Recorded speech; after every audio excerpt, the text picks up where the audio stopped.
What's up, guys? My name is Chris Warnes, and I am a full-time luxury watch dealer since 2017, and I'm dedicated to educating on timepieces. Also, we're trying to build a community of like-minded enthusiasts, such as yourself. Today, I have a special show for you.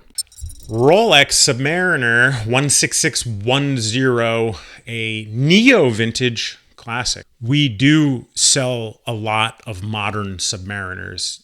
9 to 1, 9 modern to 1 vintage, or 9 modern to 1 neo vintage subs. But interesting story about this sub in particular. A buddy of mine, his name's Armando, good friend of mine, has really grown as a human. I remember when he bought this watch from us probably like 3 years ago, this exact watch. And Armando and I were going head to head on something. And I said, hey man, I bet you 10 grand.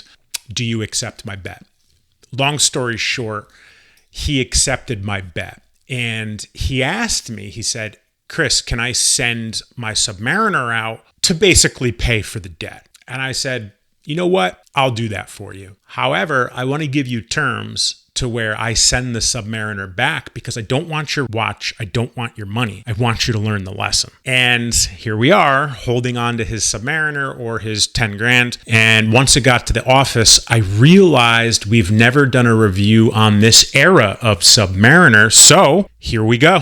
What do I like about this Submariner in particular? Well, I like the price first and foremost. On the secondary market, you can get a really good example, really clean, fully linked, running well, looks brand new for at or under $10,000, which in the Rolex game, 10K is your benchmark for like a decent piece in layman's terms. Personally, I like the look of the no holes case over the whole watch. At one point, the 16610 LN was produced, this watch. There were holes on the case on the side of the lugs, which were really good for removing bracelets quickly. But I prefer the look of no holes. However, the functionality of holes is really good, especially when you take bracelets off every day. But what do I like most? Not the price, not the case. I like what a Submariner says for you. When you have a Submariner on your wrist, it's like an entry-level sign of success usually. And I'm not downplaying anyone's success. I'm just saying in the grand scheme of timepieces in the industry, a Submariner is a nice entry-level, almost spokesperson, for lack of better terms, for you. Most people work pretty hard to be able to set a goal in a $4,000 to $10,000 Rolex. And a lot of time, those same people start with Submariners. P.S. in 2010, the last year they produced the 16610, they did engrave the rehaut at the 6 o'clock with serial numbers. The 2010 also had a no holes case and some of the upgrades that came on this model.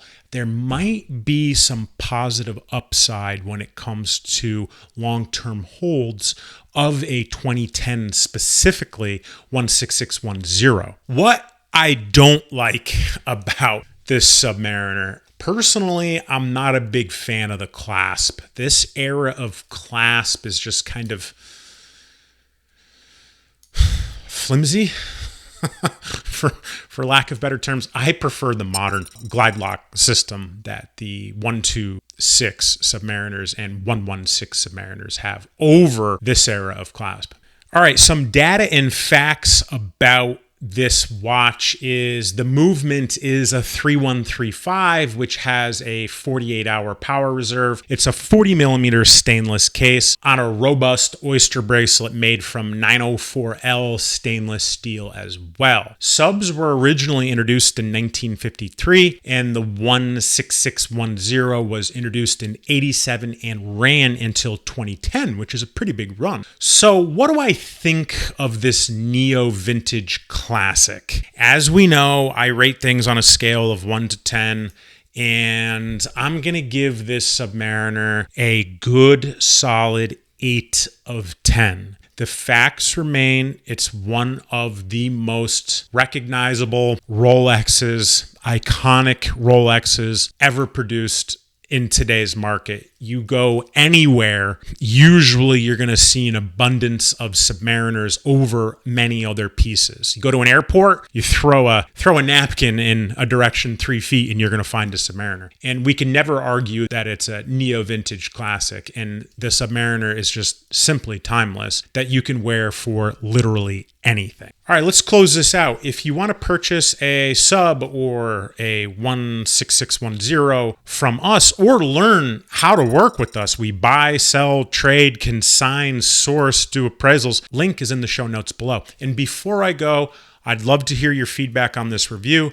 and what you think of it. I enjoy talking timepieces, but definitely don't forget to hit the like button, subscribe. Please know I appreciate you all, and I look forward to catching you next time. Peace.